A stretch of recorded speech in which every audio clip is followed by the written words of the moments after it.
ನಾವು ಅಲ್ಲಿದ್ದು ಜಾಲಿ ಮಾಡಬೇಕಾಗಿರೋ ಖುಷಿ ಬರಬೇಕಾದ್ರೆ ಇರಲಿಲ್ಲ. ನಮ್ಮ ಫ್ರೆಂಡ್ ತುಂಬ ಬೇಜಾರಾಗಿದ್ದ. ಏನಾಯಿತು ಅಂತ ವಿಡಿಯೋ ಕೊನೆವರೆಗೂ ನೋಡಿ ಗೊತ್ತಾಗುತ್ತೆ. ಟೈಮ್ 12:09 ಆಗಿದೆ, ನೋಡ್ತಿರ್ಬೋದು. ಪ್ಯಾಕ್ ಮಾಡ್ಕೋತಿದೀವಿ ಎಲ್ಲ ಇಟ್ಕೊಂಡಿಲ್ಲ ಮಶ್, ಎಲ್ಲ ಇಟ್ಕೊಂಡಿದೀವಿ. ಹೋಗ್ಬೇಕು ಇನ್ನೇನು ಏನಾದ್ರು ಬಿಟ್ಟಿದೀವಾ? ನಿಂದೆ ಅಲ್ಲ ಚಾರ್ಜರ್. ಸ್ಪೆಕ್ಟ್ ಏನಾರು ಒಯ್ಯನ? ಬೇಡ ಬಿಡ, ಅವ್ನ್ ಗಿರ್ಲಿ. ಸ್ವಾಭಿಮಾನ ಇದೆ. ಮತ್ತೆ ಸಿಗೋಣ, ಬರೋಣಂತೆ. ಬಾಯ್. ಶೂಸ್ ಹಾಕೊಳ್ಳೋಣ, ಬಿಟ್ಟು ಹಾಕೊಂಡು ಹೋಗು. ಕೇಳ ಬೇಗ, ನನ್ನ ಹತ್ರ ಐತಲ್ಲ. ಹಾಂ ಬನ್ನಿ, ತೋರಿಸ್ತೀನಿ ನಿಮಗೆ. ನೋಡಿ ಇಲ್ಲಿ ಯಾವ ಥರ ಇದೆ, ಇಲ್ಲ ಕಾಣುತ್ತೆ ಅನ್ಸುತ್ತೆ ನಿಮಗೆ. ಇಲ್ಲ 5XL ಇಟ್ಟಿದೆ ತಾನೆ.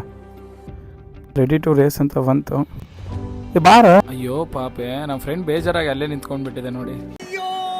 ನೋಡಿ ಇವಾಗ ಇಲ್ಲಿಂದ ಸೀದಾ ಇಲ್ಲಿವರೆಗೂ ಹೋಗ್ಬೇಕು. ಟೋಟಲ್ ಆಗಿ 111 ಕಿಲೋಮೀಟ್ರ್ ಇದೆ. ಇನ್ನೂ ಜಾಸ್ತಿ ಆಗ್ಬೋದು ಅನ್ಸುತ್ತೆ. ನೋಡೋಣ, ಅಲ್ಲಿ ಮಿಡ್ಲಲ್ಲಿ ಯಾವುದಾದ್ರು ಪ್ಲೇಸ್ ಇದ್ರೆ ಕವರ್ ಮಾಡ್ಕೊಂಡು ಹೋಗ್ತೀವಿ. ಏನೋ ಮಚ್ಚ, ಹೋಗ್ತೀವ?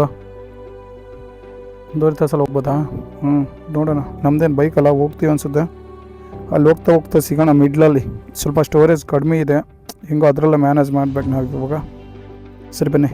ನೋಡಿದ್ರಲ್ಲ ಎಷ್ಟು ಬೇಜಾರಾಗಿದ್ದಾನೆ ಅಂತ. ನಾವಿರೋ 3 ದಿನದಲ್ಲಿ ಅವನ್ನ ತುಂಬ ಖುಷಿ ಪಡಿಸಿದ್ವಿ, ಅವನ ಜೊತೆ ತುಂಬ ಚೆನ್ನಾಗಿದ್ವಿ. ನಿಜ ಎಷ್ಟು ಜಾಲಿ ಆಗಿದ್ವಿ ಅಂದರೆ, ನೈಟಿಂದ ಮಾರ್ನಿಂಗ್ 2 o'clock ವರೆಗೂ ಮಾತಾಡಿದ್ವಿ, ಖುಷಿ ಪಟ್ವಿ, ಎಂಜಾಯ್ ಮಾಡಿದ್ವಿ. ಫುಲ್ ಅಂದರೆ ಫುಲ್ ಆಗಿ ಎಲ್ಲ ಒಲಿ ಸುತ್ತಾಡಿದ್ವಿ. ಅವನ ಜೊತೆ ಇದ್ದಿದ್ದು ಇವಾಗ ಹೋಗ್ತಿದೀವಿ ಅಂತಂದ್ರೆ ಅವನಿಗೂ ಬೇಜಾರಾಗುತ್ತೆ. ಏನ್ ಮಾಡೋಕ್ಕಾಗಲ್ಲ, ನಮ್ಮ ಪಯಣ ಮುಂದುವರಿಬೇಕು. ನಿಜ ಬರೀ ದುಡ್ಡಿಂದಾನೇ ನೆಮ್ಮದಿ ಸಿಗುತ್ತೆ ಅಂತಲ್ಲ, ಈ ತರ ಫ್ರೆಂಡ್ಸ್ ಇಂದ ಹ್ಯಾಪಿ ಆಗಿರ್ತೀವಲ್ಲ, ಅದಕ್ಕಿಂತ ನೆಮ್ಮದಿ ಯಾವ್ದ್ರಲ್ಲೂ ಇಲ್ಲ. ನಿಮ್ಗೆ ಏನ್ ಅನ್ಸುತ್ತೆ ಕಮೆಂಟ್ ಅಲ್ಲಿ ತಿಳಿಸಿ. ನನ್ನ ವಿಡಿಯೋ ಹಿಂಗೆ ಮುಂದೆ ಕಂಟಿನ್ಯೂ ಆಗ್ತಾ ಹೋಗುತ್ತೆ. ನಾವಿನ್ನೂ ಊರಕ್ಕೆ ಹೋಗೋದು ಲೇಟ್ ಆಗುತ್ತೆ, ಏನೋ ಗೊತ್ತಿಲ್ಲ. ಇನ್ನೂ ಎಲ್ಲೆಲ್ಗೂ ಹೋಗ್ಬೇಕು ಅನ್ಕೊಂಡಿದೀವಿ.